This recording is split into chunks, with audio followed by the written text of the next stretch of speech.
The sun was beginning to fall behind the Andalusian hills, casting golden streaks across the coast of Marbella.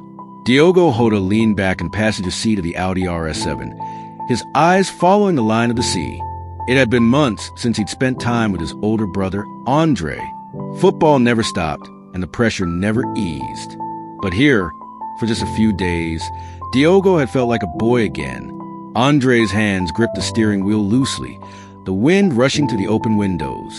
The brothers had spent the day driving through the mountains, stopping at beaches, sipping espresso at roadside cafes, and laughing about the time Andre convinced Diogo to shoot with his left foot in their first youth tournament. Diogo scored, and the scouts started watching. "You know," Diogo said, "I owe you everything." Andre smiled without turning. "You owe me dinner, that's all." Later that evening, they sat at a quiet terrace restaurant nestled in the hills. Candlelight flickered against their wine glasses, though neither drank, and the moon rose slowly above the olive trees. Their conversation grew more serious as the night deepened. Diogo had been thinking of taking a break. Not retirement, not really, but something quieter. The pressure, the cameras, the plane rides, it was wearing him down. Andre listened in silence, his brow heavy. His own football career had ended early due to a shattered ACL. He never spoke much about it, but it lived behind his eyes. Still, he encouraged his younger brother. "Hold on a bit longer," he said. "There's still something left in you, something the world hasn't seen yet." At 12:35 a.m., the brothers left the restaurant. The mountain road home was dark and winding, with patches of fog licking the pavement. Diogo played a voice memo on his phone. Notes for a potential podcast about life behind football. Andre chuckled. At 12:47 a.m., a loud crash echoed through the hills.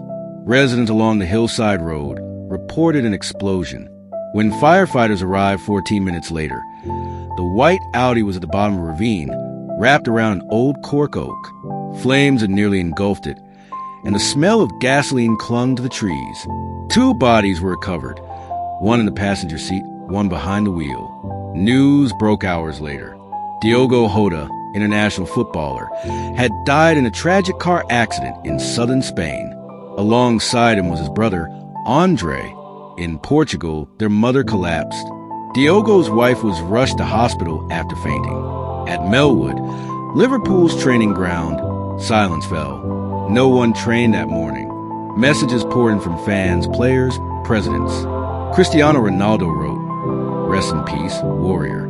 But as the public mourned, Spanish police began their investigation. The first priority was identifying who had been driving. Diogo's passport had been in the glove compartment, but that didn't confirm anything. It wasn't until dental records were processed that it became clear. Diogo had been the passenger. Andre had been behind the wheel. The vehicle's crash data recorder showed the Audi was traveling at 132 kilometers per hour on a bend marked for 60. No brake pressure was recorded before the crash. There were no skid marks, no signs of evasive maneuvers. Toxicology reports came back clean. No alcohol, no drugs. The brothers had been sober and alert. Still, something had gone wrong. Police visited a gas station located about 40 minutes before the crash. Surveillance footage showed the brothers filling up. They weren't smiling. They were arguing. Andre walked around the car, gesturing sharply. Diogo stood still, arms crossed. Lip-reading experts were consulted.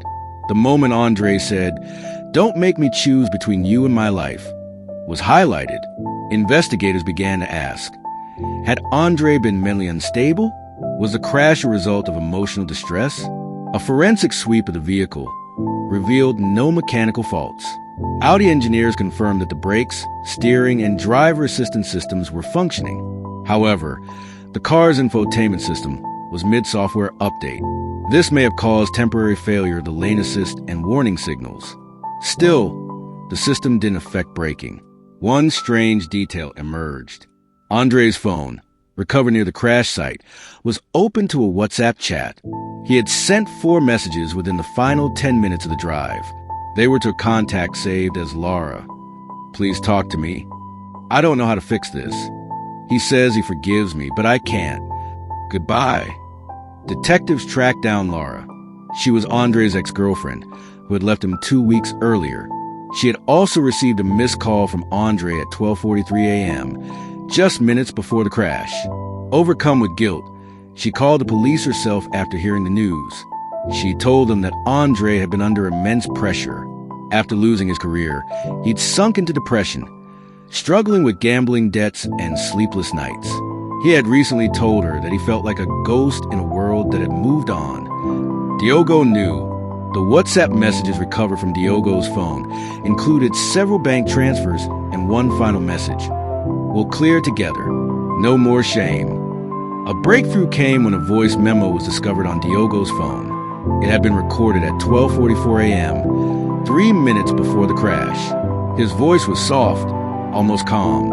"If we don't make it out of this road, know that I forgave you a long time ago, Andre, and I'm proud of the man you became."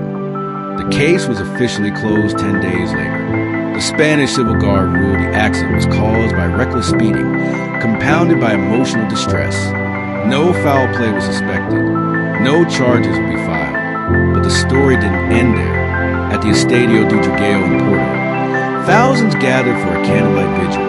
A minute of silence was held before every La Liga and Premier League match that weekend.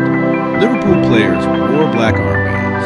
Wolves fans, where Diogo first rose to fame, laid scarves and letters outside Molde. 6 months later, a small academy opened in northern Portugal. Its name, the Jota Brothers Foundation. It provided training and scholarships for young athletes.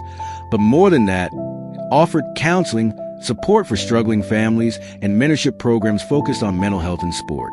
On the day of its opening, a bronze statue was unveiled at the entrance. It depicted 2 young men side by side, one holding a football, the other pointing forward. On the plaque, beneath it were engraved the words, "2 lives, 1 legacy. Together, always." And in the breeze that swept across the field that morning, there was a quiet sense that somewhere, somehow, 2 brothers had finally found peace. Thank you for watching. For more videos, please like and subscribe.